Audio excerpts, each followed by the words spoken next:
পবিত্র মাহে রমজানের মাস চলছে, আলহামদুলিল্লাহ আমরা প্রায় সবাই রোজা রাখছি এবং আল্লাহ পাক যাতে আমাদের সকলকে রোজা রাখার তৌফিক দান করেন সেজন্য দোয়া করি। কিন্তু ভাইরা, আপনি কি জানেন এই রোজা রাখতে রাখতে আমরা অনেক সময় ভুল ত্রুটি করে ফেলি এবং সেই ভুল ত্রুটি যাতে আল্লাহ মাফ করেন সেই জন্য নবী পাক সাল্লাল্লাহু আলাইহি সাল্লাম একটা পদ্ধতি আমাদের বলে দিয়ে গেছেন, সেটি হলো ফিতরা আদায় করা। হ্যাঁ ভাইরা, আমরা ফিতরা আদায় কেন করি? আমরা যে রোজা রাখি সেই রোজা যাতে সম্পূর্ণ হয়। ঠিক আছে, অবশ্য আল্লাহ পাকের উপর নির্ভর করে। আল্লাহ পাক যদি মনে করেন যে তোমার রোজাটা আমি সম্পূর্ণরূপে কবুল করলাম, তাহলে কোনো ফিতরারও দরকার হয় না। কিন্তু তবু আমাদের একটা পদ্ধতি আছে, আমরা ফিতরা আদায় করব, কেননা নবী পাক সাল্লাল্লাহু আলাইহি সাল্লাম আমাদের এটা শিখিয়ে গেছেন। তো একটা বড় প্রশ্ন আসে যে আমরা ফিতরাটা কিভাবে আদায় করব। অনেকে বলেন টাকা দিয়ে আদায় করব, আবার অনেকে বলেন খাদ্য দিয়ে বা শস্য দিয়ে আমরা আদায় করব। নবী পাক সাল্লাল্লাহু আলাইহি সাল্লামের আদর্শ অনুসারে যদি কেউ দেখতে চায়, যদি তার সুন্নাহকে ধরে রাখতে চায়, তাহলে খাদ্য শস্য দিয়ে ফিতরা আদায় করাটা সবচেয়ে উত্তম কাজ, কেননা নবী পাক সাল্লাল্লাহু আলাইহি সাল্লাম এটাই করেছেন। তবে এখন আমরা সেই খাদ্যশস্য না দিয়েও টাকা দিয়ে করি, কেননা যাকে আমরা দেব তারা অনেক সময় টাকাই চায়। অনেক রকম কারণে আমরা এত খাদ্যশস্য পাই না, হ্যাঁ, সেই জন্য আমরা টাকা দিয়ে করে দিই। তো এটা উত্তম পদ্ধতি নয়, তবুও এটাতেই চলছে। যাই হোক, এখন কথা হলো যে আমরা কত পরিমাণ খাদ্যশস্য দেব। যদি আমরা খাদ্য দিয়ে আদায় করি আর যদি খাদ্যশস্য না দিই, তাহলে আমরা টাকা কতটা দেব। আসুন, নবী পাক সাল্লাল্লাহু আলাইহি সাল্লামের হাদিস অনুসারে তিনি বলেছেন, একসা পরিমাণ জব বা গম বা খেজুর বা কিশমিশ বা পনির, মানে 5খানা জিনিস। আবার কোন হাদিসে আছে যে তিনি খাদ্যশস্যের কথাও উচ্চারণ করেছেন। তাহলে কি হলো যে এই 5খানা জিনিস আমাদের ফিতরা দিতে হবে এবং প্রত্যেকটার 1 সা করে। এবং বাড়ির যতজন সদস্য আছে সে সদ্যজাত হলেও তার ফিতরা আদায় করতে হবে। মানে যদি আজকে জন্মগ্রহণ করে তবুও তার ফিতরা আদায় করতে হবে। ঠিক আছে, তো বাড়ির যদি 5জন সদস্য হয় তাহলে 5জনের হিসাবে 5 সা খাদ্যশস্য প্রদান করতে হবে গরিব মিসকিনদেরকে। এখানে একটা কথা বলি, ফিতরা কাদের দেব?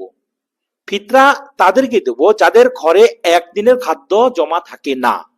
ঘুরে ফিরে প্রশ্নটা আসে কি না, ফিতরা তাহলে কার উপর ফরজ? মানে কে ফিতরা দেবে? না, যার ঘরে একদিনের খাদ্য মজুদ থাকে তাকে ফিতরা দিতে হবে। আর যার ঘরে একদিনেরও খাদ্য থাকে না তার ফিতরা না আদায় করলেও চলবে, অর্থাৎ সে গরিব, সে মিসকিন।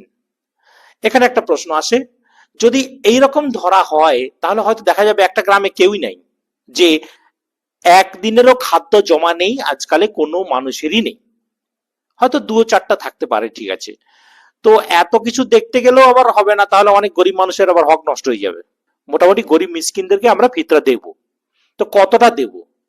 না, নবী পাক সাল্লাল্লাহু আলাইহি সাল্লাম বলেছেন যে 4 মুদ, প্রত্যেকটা শস্য, এই যে বললাম না, গম, জব, খেজুর, পনির, কিশমিশ, এগুলো প্রত্যেকটার 4 মুদ দিতে হবে। এই 4 মুদ্রা কতটা, মানে সেটাই হচ্ছে 1 সা। বর্তমানে মদিনা শরীফ থেকে কেউ কেউ আবার একটা ছোট ডাব্বা নিয়ে আসেন, এবং বলেন যে এটা হচ্ছে 1 সা। তবে 1 সাটা ওটা ওখানে বানানো হয়েছে, মানে এই 4 মুদ হিসাবে 1 সা বানানো হয়েছে, কিন্তু নবী পাক সাল্লাল্লাহু আলাইহি সাল্লামের যুগে কিন্তু এই ডাব্বা ছিল না। সেই সময় কি ছিল না, মানুষের হাত। কোন মানুষের হাত? মানে খুব বেশি লম্বা নয় এবং খুব বেশি খাটো নয়, মোটামুটি মাঝারের একজন ব্যক্তি।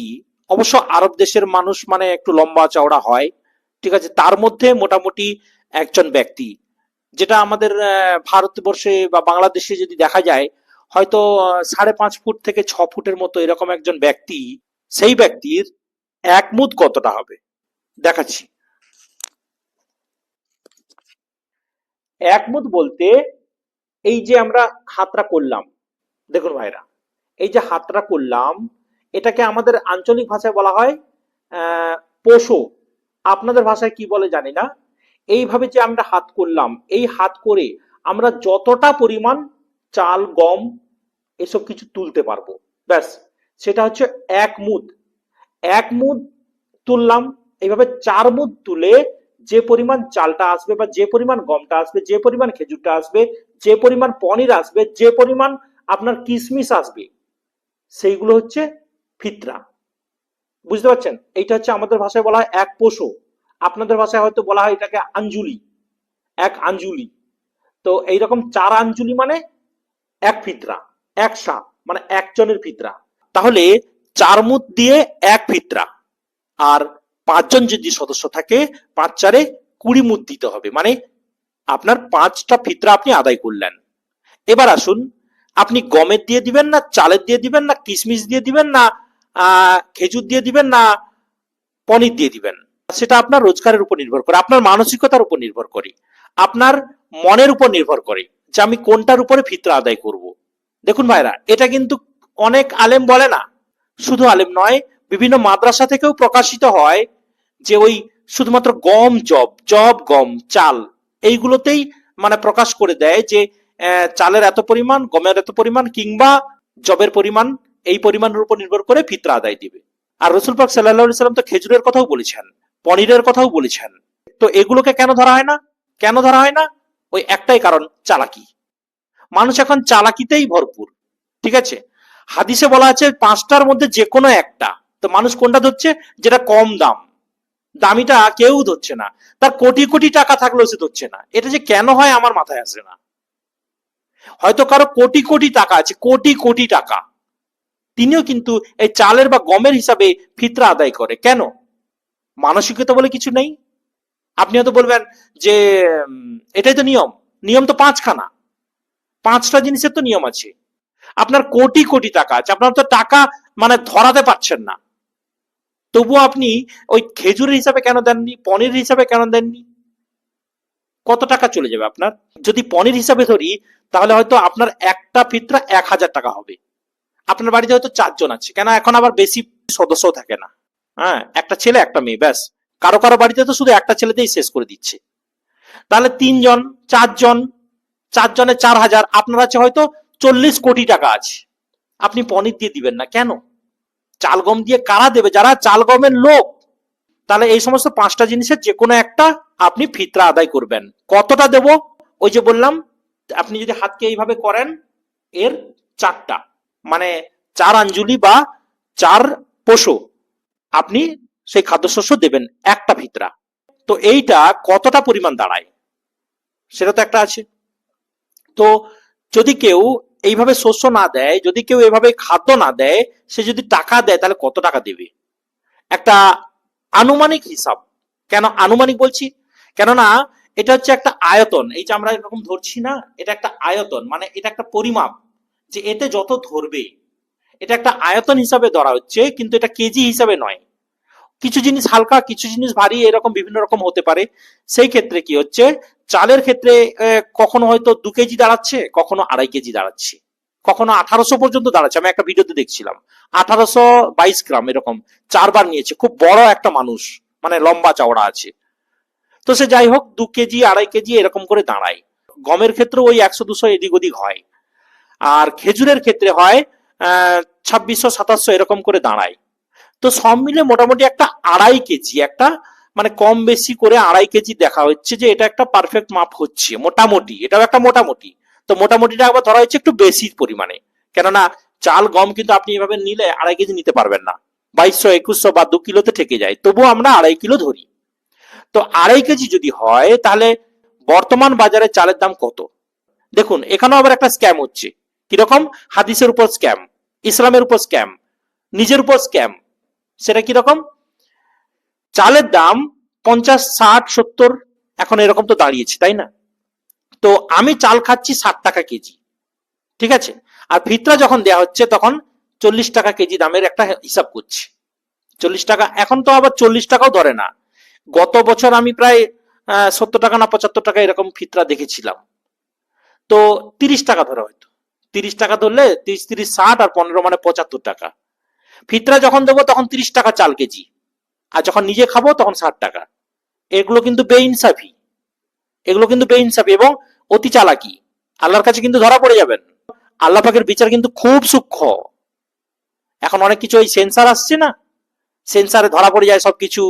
হ্যাঁ, বিভিন্ন রকম চ্যাট জিপিটি, জেমিনি আই, এসব কিছু আছে না, মানে বহু কিছু সূক্ষ্ম, সবকিছু হিসাব ধরে দেবে, সবকিছু হিসাব বলে দেবে। তার থেকে বড় সূক্ষ্ম আল্লাহ পাক, কেননা এগুলোকে সৃষ্টি করেছেন কে? তিনি। এখন আপাতত 50 টাকার নিচে চাল পাওয়া যায় না, আর যেগুলো পাওয়া যায় সেগুলো আপনি খান না। আপনি যখন খান না তাহলে আপনি দেবেন কেন? তাহলে 50 টাকাও যদি ধরা হয় তাহলে 2.5 কেজি চাল মানে 125 টাকা। গম প্রায় 40 টাকার মতো কেজি। 40 টাকা যদি গম হয় তাহলে 100 টাকা।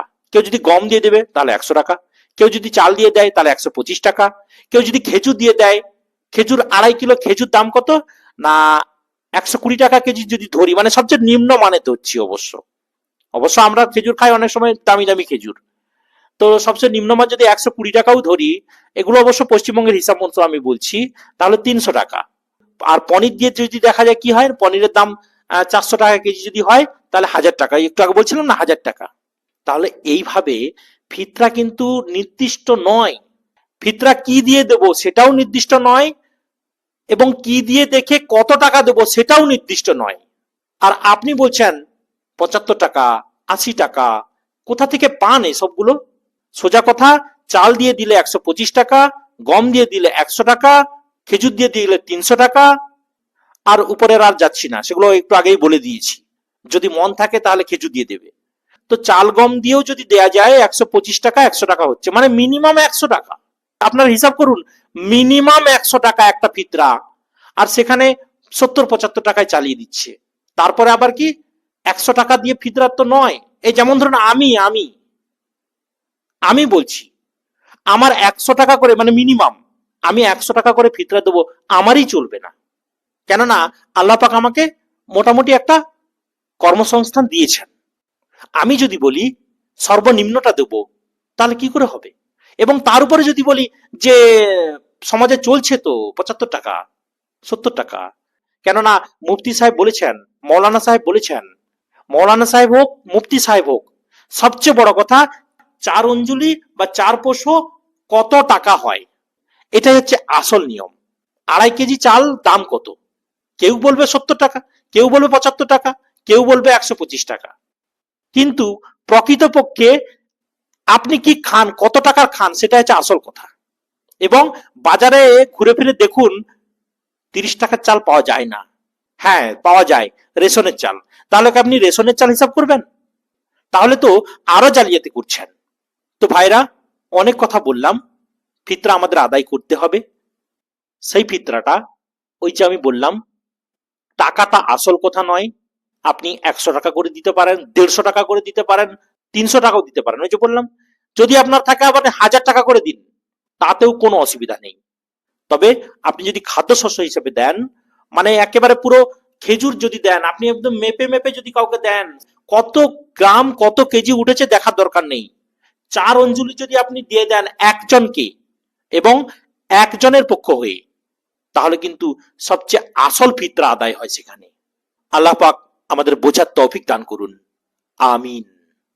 ভিডিওটি যদি ভালো লাগে তাহলে ভিডিওটি শেয়ার করবেন, এবং অবশ্যই চ্যানেলটিকে সাবস্ক্রাইব করবেন। আর যদি ফেসবুকে আপনারা দেখেন তাহলে পেজটিকে ফলো করে রাখবেন, যাতে এইভাবে ইসলামের কিছু কন্টেন্ট আপনার সামনে এসে উপস্থিত হয়। আসসালামু আলাইকুম ওয়া রাহমাতুল্লাহি ওয়া বারাকাতুহু।